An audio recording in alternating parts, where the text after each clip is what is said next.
Jim Nickerson with us How are today. you? We're excited. How are you? I'm fine, thank you. Welcome to Savannah. Thanks for having me. We're glad. It's your first visit. It's my first visit. I'm enjoying it so far. Well, good. We hope it's a great weekend. I hope so.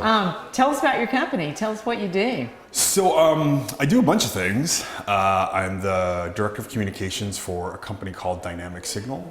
Right. And we're the world leader in employee advocacy. And that pretty much helps brands help their employees use social media on the brand's behalf. It's a social platform. Oh, good. I also am the lead instructor for digital marketing at General Assembly, which is a sort of a code boot camp around the country. But what my passion is and what I do, and part of the reason I'm here in Savannah, is to talk about my work in social media for the San Francisco Gay Men's Chorus, which is the world's first and largest gay men's chorus. And I've sung with them for 14 years, created their social media program, and it's definitely a passion of mine. Well, good. I understand that you are like the metric guru. Not only do you want people to be involved in social media, but you're great at measuring those results. And to kind of talk to us about how this has been successful for the last 14 years and just tell us a little bit more about it. Sure. So I think it's really important to be data-driven in anything you do. It's something I teach my students. Social is really, the story of social media is very interesting, I think. It's only been around about a decade. Mm-hmm. And at its core, social media is yours and mine personal digital real estate. You know, it belongs to us. It's meant as a communications tool. Right. And it's only been absorbed into the enterprise and into organizations in the last 4 to 5 years. So enterprises have had to either adapt slowly or come to see it as a tool where they can go out and actually communicate with their customers, their shareholders, etc. Right. There's companies all over the spectrum on how they all over the spectrum. They're all over the spectrum. So it's in its infancy, right? It's really exciting time to be in social media. And one of the things I love about social is I've been on the branding and communications teams at Accenture and at Symantec, and part of the problem being a marketer is always having to prove your value. Right. Right? The brand is a real thing, but yet it's not quantifiable to the bottom line. Exactly. Right? One of the things I love about social media as a data person is social media is finally one of those marketing tools where you know your results right away. Right. You know if this video is reaching your audiences due to Facebook Insights. You know through tools like Twitonomy, or there's that your Twitter tweets are being retweeted. I mean, it's so important for a marketer to be able to show, hey, quickly show, yeah, and that's those real-time analytics are great. So I'm a huge fan. It's kind of selfish in a way. I'm just a huge fan of being able to prove something works. Right. And it's even more important, I think, for nonprofits and arts organizations that don't have a lot of money and resources. My heart belongs in sort of. Well, it is a great way. Social media has given them a great way to not have to invest a lot, but certainly get their message out. Right. I think nonprofits and arts organizations are doing some of the most creative work in social because it's finally a relatively a chance cheap to market without the investment. Correct. Huge investment. Well, that's exciting. What, as you know, it hadn't been around that many years, as you said, less than 15. So what do you see the next 4 or 5 years? What the trend, the growth? Kind of talk to us a little bit about that. I think with social, one of the things you're definitely seeing is as the users of social move on. I was just talking on the way over here to a young lady who, social at its core is very demographic based. Right. People in their 40s or 50s, men of a certain age like I am, we're all pretty much on Facebook. Right. Snapchat has a demographic. Twitter has a demographic. So when it comes to social, the first thing you need to know is what audiences are you trying to reach. Exactly. If you're trying to reach millennials or centennials, as now I think they're calling them, you might want to choose platforms that they're using. Right. I think another trend is in content and content distribution, and that's a buzzword that we find at Dynamic Signal a lot of people are throwing around. It's $1 billion industry, but everybody sort of defines it differently. And I tell the story when I teach my social media classes that social media has really democratized the PR process in some ways. I used to work at Fleischman Hillard, which is a big global PR firm. And in the past, we used to do press and media relations and get stuff out to reporters or television producers.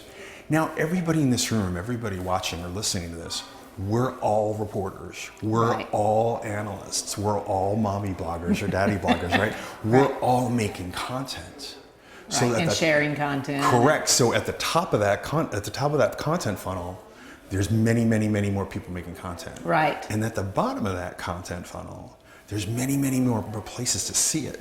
When we used to just see content on the TV, on newspapers and magazines. Now you see it on your phone. It's all 24/7. It's all 24/7. On every device you have. So the question is, how do you distribute that content? Exactly. How do you get it there? And I think what I'm seeing is content, the term content is going to start to break off as we start to realize it. And I think I can tell you the trend in the Bay Area. Yeah. That's probably the best trend to watch for the rest of the country. The hottest job title right now is Director of Content. Okay. So if you want to know what the future of content looks like, I think a great thing to do is to Google Director of Content job description. It'll definitely be a new career option for many across the country. Right. Good. Well, I know, you start with one tool, and then, you have Facebook, and then you add Twitter, and then you add Snapchat, and you just continue to add these different vehicles. Do you see just more and more different avenues for social media coming on board? I really do, and also on the bottom half of that is more analytics tools. There's so many analytics. And one of my major philosophies, one of my major tenets is smart social is knowing where to be and where not to be. Social media managers today can oftentimes go down, in my experience, and it's happened to me. Social media managers can often chase after the latest thing just because it's the latest thing to go after. And it might not necessarily be correct for their market, their type business. Exactly. So if you can tie your social media strategies into your business strategy, up to the strategic strategies, you're not chasing every sort of rabbit down the warren or down the hole. You're able to because you're able to be where you need to be. Exactly. You don't need to be everywhere necessarily. Correct. And the number one limitation for social media managers, in my experience, is time, is capacity. Yeah. Because it's so alive and fast. And people don't staff it. A lot of people right now, in my experience, in the Bay Area, there are starting to be social media teams. But I think it comes to your director of content. For that. But I think a lot of organizations, like we like to think we're the center of the world, but we're not. I think a lot of organizations have their social staffed as an intern. Yeah, just sort of, kind of. Maybe we'll do a little bit of this. And that's fine. So when you think about social media, you always want to respect capacity and time. Exactly. Because a lot of people probably want to do more. So doing smart social is a challenge/opportunity. It's exciting. Well, tell us how you got to Geekend. I got to Geekend through a very interesting way. A friend of mine, Jose, who works at SCAD, we went to high school together a very, very, very long time ago. Just a few years ago. Come on. Just a blink of an eye. Exactly. And we sort of lost touch after college, as friends do.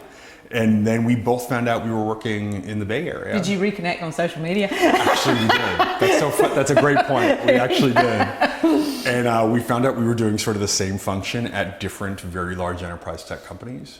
And we kept in touch ever since. And then he moved away. He came here to Savannah. And he told me about Geekend. And he said, sure, put something in to speak. And I'm super excited to be here. Good. We're excited. So are you part of a panel? Or are you doing your own speaking? I am speaking tomorrow morning, Saturday. I give a talk called I Sing in a Big Gay Chorus. Oh, good. And it's about my experience with the San Francisco Gay Men's Chorus, me and 300 other guys. And what I've learned that applies to social media and digital strategies. So I hope to tell a little bit about the story and the path of the group, and I hope to relay some social thoughts on social media and digital marketing strategies. I think it'll be very helpful. I'm really excited. Welcome to Savannah. We're glad you're here. Thank you. I'm so glad to be here. Thanks. Good.